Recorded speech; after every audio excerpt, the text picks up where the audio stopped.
오늘은 아침부터 연방노동부가 물가지수에 대한 발표를 했는데 그 인플레이션 지수가 발표가 되면서 하루 종일 이것이 큰 화두가 됐습니다. 특별히 이제 주식시장에 지금 큰 요동치는 난리가 나는 모습을 보였죠. 주요 주가 지수들이 지금 다 동반 하락하는 그런 모습을 보였고 다우존스 같은 경우에는 뭐 1300까지 떨어지는 심각한 지금 주식시장이 붕괴되는 모습을 보여줬습니다. 원래 8월달 인플레이션에 대해서 이번에 발표가 된 건데요. 경제학자들이 예상했던 거는 7월보다는 0.1% 정도 떨어질 것으로 그렇게 예상을 했었습니다. 그러니까 인플레이션이 꺾일 것으로 예상을 했던 것이었고, 그리고 1년 전에 비해서도 당연히 떨어질 것으로 그렇게 예상을 했던 것이었는데 1년 전에 비해서는 이제 8.1% 상승하는 선에서 머물 것이다. 이렇게 예상을 했던 거였는데 예상하고 반대 방향으로 가버렸습니다. 그래서 0.1%, 그러니까 7월보다 8월이 0.1% 물가가 더 오른 것으로 그렇게 집계가 됐고요. 작년 8월하고 비교해 보았더니 8.3%가 오른 것이다. 이렇게 집계가 나온 겁니다. 그러니까 인플레이션이 꺾이질 않고 오히려 계속해서 상승하고 있다라는 완만한 그래프일 수는 있어도 계속 인플레이션이 올라가고 있다라는 그런 모습을 보인 거여서 지금 주식시장은 경제학자들이 예상하지 못했던 방향으로 가면 떨어질 수밖에 없는 그런 상황이 돼버린 것이고요. 이제 미래가 좀 불확실하다 이렇게 된 것이죠. 예측할 수 없는 미래다. 그래가지고 이제 주식시장이 떨어질 수밖에 없는 거였었고 지금 이제 심각하게 이야기가 되는 것은 가스값 떨어지지 않았느냐 하는 겁니다. 그러니까 가스값은 지난 3개월 사이에 꾸준하게 내려가는 모습을 보여주었는데 그럼에도 불구하고 이것이 물가 상승을 잡지 못했다. 결국에는 다른 전반적인 요소들, 그러니까 뭐 가스뿐만이 아니라 여러 가지 전반적인 물가가 다 올랐기 때문에 이러한 현상이 생겼다라는 지금 분석이 나오고 있습니다. 여전히 40년 만에 최고치의 인플레이션을 계속해서 지금 겪고 있는 그런 상황이다.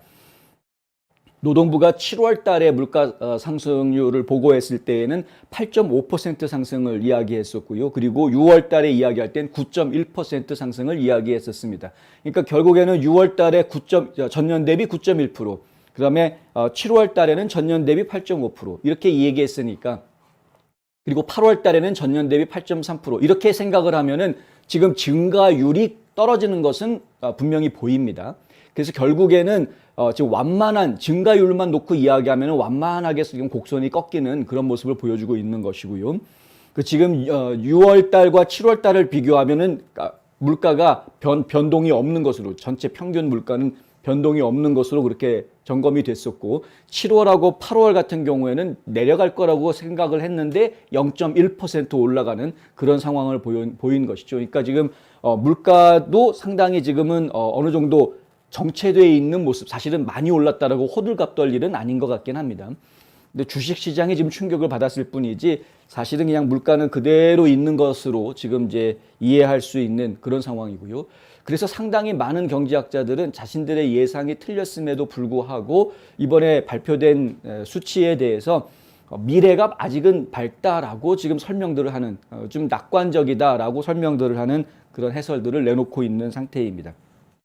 조 바이든 대통령 같은 경우에도 어제 사실은 보스턴에서 연설하면서 이제 인플레이션이라는 거는 백미러에서나 자동차 백미러에서나 보이는 것일 거다. 이런 식으로 아주 뭐 자신 있게 경기가 좋아질 것으로, 인플레이션이 꺾일 것으로 말을 했었는데, 뭐 경제학자들이 대통령한테 조언해준 얘기 듣고 이제 했던 거겠죠. 그런데 그대로 되지 않았습니다. 미리 이렇게 발표되기 전에 하루 전이면은 대통령한테 다 정보가 들어가는 게 뭐 일상적이지 않나요? 발표될 숫자가 0.1% 올라갈 것 같습니다. 이런 보고가 분명히 노동부 쪽에서 백악관 쪽으로 갔을 것 같은데 미리. 근데 그렇지 못했던 것 같습니다. 어제 바이든이 그렇게 말실수한 걸 보면.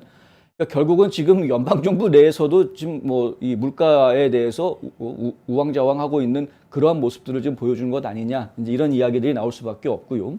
지금 보시면은 7월 달에 사실 이제 8.6%를 갔다가 8.3으로 떨어지는 거였기 때문에 약간은 떨어지는 모습을 보여주는 역할을 하고는 있습니다만은 여전히 지금 높다.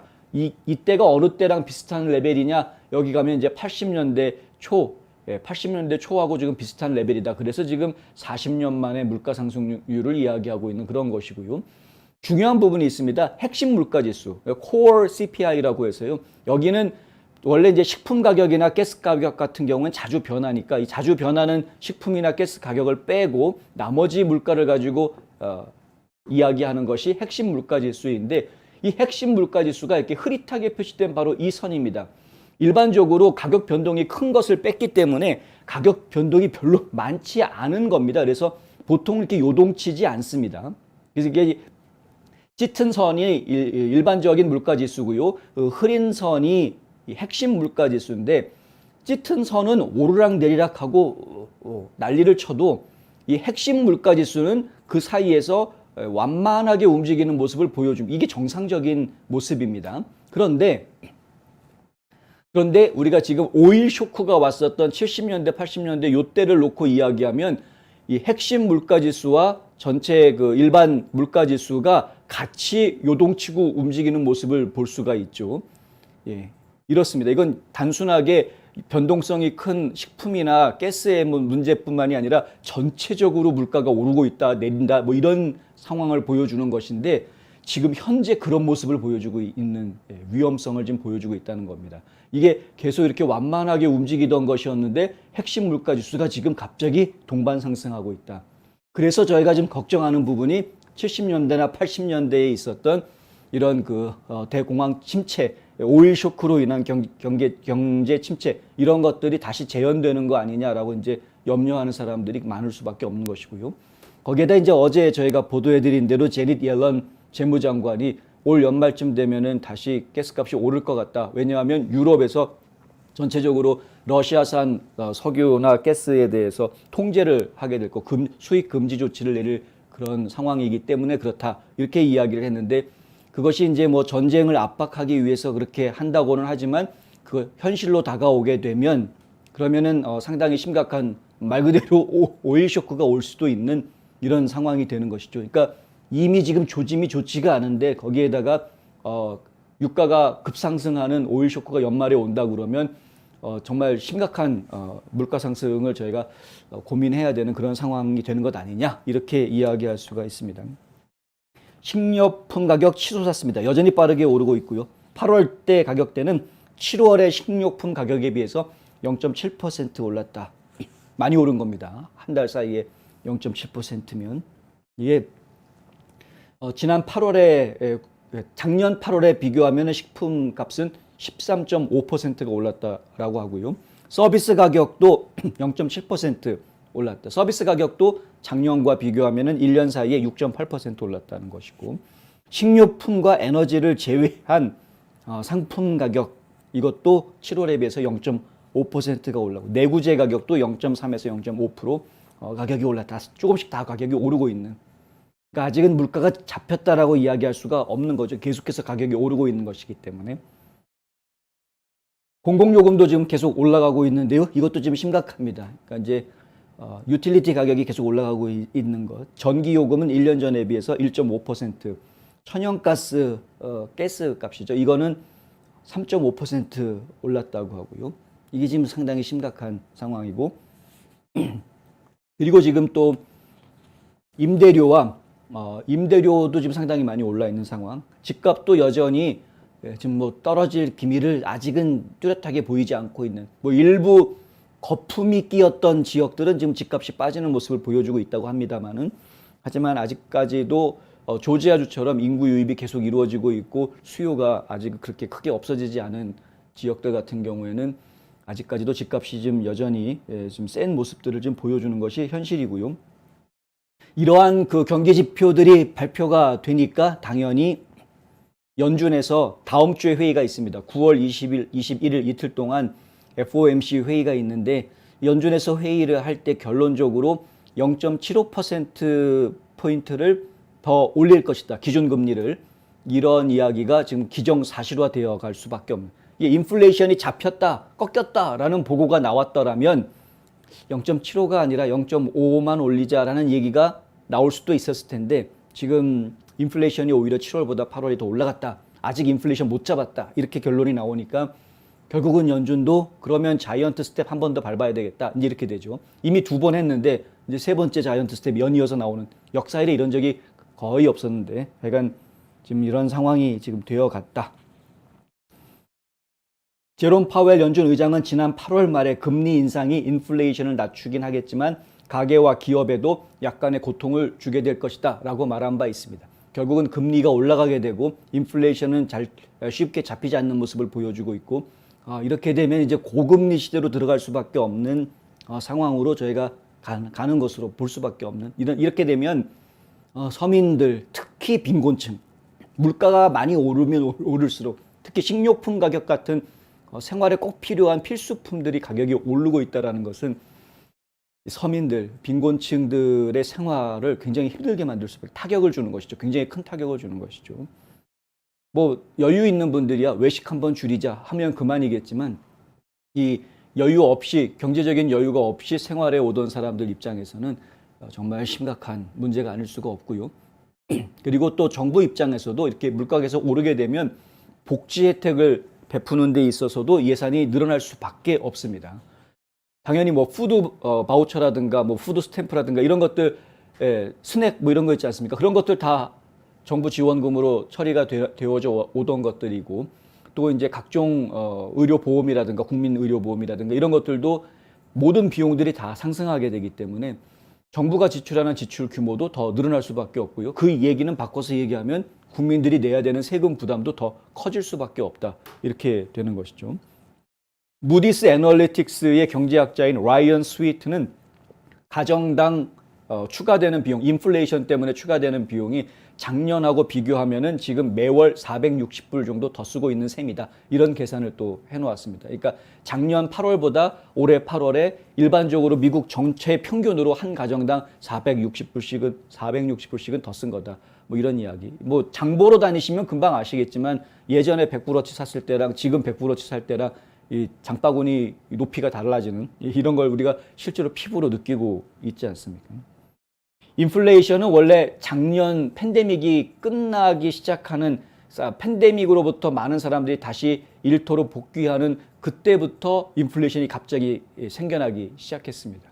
그게 이제 2020년 지나고 나서 2021년 들어와 가지고 트럼프 전 대통령이 이제 백악관 떠나고 바이든 대통령이 취임한 이후에 인플레이션이 갑자기 올라갔죠. 그래서 많은 사람들이 바이든플레이션이다 이렇게 이야기를 했는데, 시점만 그랬던 게 아니라 실제로 바이든이 취임하고 나서 가장 먼저 추진했던 것이 아메리카 레스큐 플랜, 뭐 그다음에 뭐 인프라, 뭐 스트럭처, 뭐 빌 이런 것들을 추진을 하면서 엄청나게 많은 돈들을 풀어내는, 몇 조 달러의 돈을 풀겠다라는 계획들을 다 통과시킵니다. 시중에 엄청나게 많은 돈들이 풀리고 사람들 주머니에다가 현찰을 막 심어주고, 그리고 또 뭐 PPP부터 시작해가지고 각종 지원 금융책들이 나와서 많은 돈들이 사람들한테 들어가고 시중에 풀렸던 것이 지금의 인플레이션을 만들어내는 원인이 됐다. 사실은 미국이 지금 지나치게 돈을 너무 많이 풀었다라는 지적을 좀 피할 수 없는 것이었고요. 이것은 결국에는 포퓰리즘이었다라는 비판을 지금 피할 수도 없는 상황이 돼버렸습니다. 결국 잘못된 정책, 잘못된 결정 때문에 이 정치인들과 정책가들의 잘못된 생각, 결정 때문에 지금 우리가 또 고통을 받고 있는 이런 상황이 다가오고 있다. 아이러니한 것은 일정 수준 이상의 수입이 없는 불쌍한 사람들을 위해서 이렇게 한 거다라고 이야기했는데, 근데 실제로 그 고통을 더 받는 것은 가난한 사람들이 더 많이 고통을 받게 됐다. 뭐 이런 이야기죠. 지금 고금리 정책을 비롯해서 광범위한 이러한 정책들, 조치들은 경제적 수요를 약화시키고 가격 압박을 약화시킬 수 있다라는 기대를 받고 있긴 합니다. 이제 금리를 올리게 되고 긴축 통화를 하게 되고 통화 긴축을 하게 되고 이러면은 분명히 사람들이 소비 심리가 없어지니까 수요가 줄어들게 될 것이고, 이렇게 되면은 물가 상승도 좀 줄어들게 될 것이다. 물가를 낮출 수 있을 거다. 이렇게 기대를 했던 것인데, 하지만은 지금 그런 모습들을 지금 제대로 보여주고 있는 것 같지는 않다. 다만 GDP, 그러니까 국민 총생산이 올해 들어서 줄어들었습니다.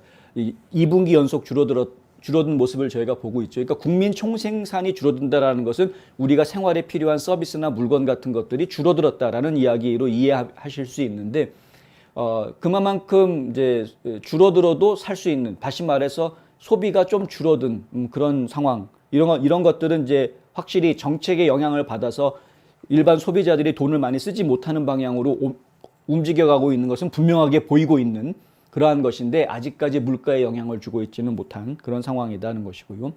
포드 자동차, 티모빌, 그리고 이제 웨이페어 뭐 이런 대형 기업들이 일자리 삭감을 계속해서 지금 발표하고 있는, 이 외에도 여러 기업들이 이제 지금 뭐 적게는 몇백 명에서 많게는 몇천 명 해고한다, 뭐 이런 이야기들을 저희가 전해드린 적이 있는데, 이렇게 일자리가 줄어든다라는 소식이 계속 나오고 있습니다. 해고한다라는 이야기들이 많이 나오고 있습니다. 그런데 반대로 한편에서는 또 다른 기업들이 계속해서 일자리를 더 만든다, 투자하고 일자리 만들겠다, 이런 이야기도 계속 나오고 있습니다. 8월 한 달 동안에 31만 5천 개 일자리가 추가가 됐다고 합니다. 그러니까 노동시장은 아직은, 그러니까 대량 해고도 있지만 대량으로 또 일자리가 생기는 것도 같이 일어나고 있기 때문에 노동시장은 아직까지도 튼튼한 모습을 보여주고 있다. 실업률은 지난달에 비해서 조금 더 올라갔습니다. 지금 3.7%로 살짝 올라가긴 했습니다만은 여전히 3.7%라는 실업률은 굉장히 낮은 실업률이기 때문에 노동시장의 강세가 인플레이션을 낮추기 위한 고금리 통화긴축 정책이 계속될 수 있는 그런 또 원인이 되어주고 있기도 합니다. 그러니까 지금 연준에서 보았을 때는 노동시장이 튼튼하기 때문에, 그리고 아직 인플레이션이 꺾이지 않았기 때문에 계속해서 금리를 팍팍 올리는 작업을 하겠다라고 결정을 내리게 될 것 같다. 뭐 거의 확실해 보입니다.